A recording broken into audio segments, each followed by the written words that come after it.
काही अजिबात नाही, काही कीर्तन करायचं आणि फक्त मुलं शिकवायची, दोनच काम आहेत.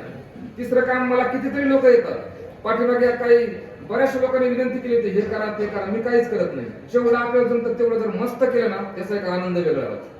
आता इथं अभिजित महाराज, इथे ही जी छोटीशी संस्था आहे, ही संस्था फक्त थोड्या दिवस टिकू द्या.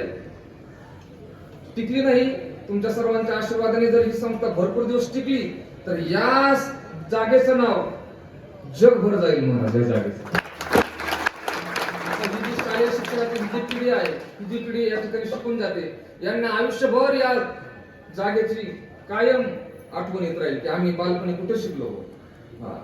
म्हणून त्या पण ठेवलेला होता त्या राजाने, आणि पण ठेवल्यानंतर शेवटी एक वयोवृद्ध शिक्षक गेले आणि ते म्हणाले, राजाजी मी मुलांना शिकवण्याचं काम करतो.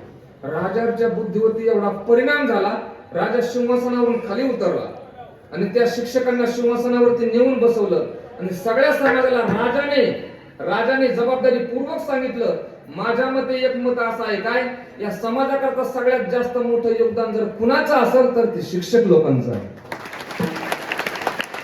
या ठिकाणी हे शालेय शिक्षण वारकरी संस्था या ठिकाणी आपण करताय, त्या कामाकरता या सगळ्या या ट्रस्ट मंडळीची, संत महात्म्यांची आपल्या भरघोस अशी मदत आहे, त्यांचे आशीर्वाद आहे, त्यांचं सहकार्य आहे. या परिसरात इतकं सुंदर संस्थान आहे. म्हणजे एक सुविचार मी आणखी एक गोड वाचला होता, तुम्हाला काही महिन्याचं नियोजन करायचं असेल तर फुले फुलवा, काही वर्षाचं नियोजन करायचं असेल तर मोठमोठी झाडे लावा, आणि तुम्हाला पिढ्यानपिढ्याचं नियोजन जर करायचं असेल तर ही अशी मुले घडवा. काय आपल्या पिढ्यानपिढ्याचं नियोजन आहे. बाकीच्या गोष्टी तुम्ही किती करत राहा, कारण माणूस समाधानी, शांती, त्याला सुख प्राप्त होतं ते म्हणजे विचाराने होतं, आणि हे विचार देण्याचं काम हे संस्थान अतिशय जबाबदारीपूर्वक करते.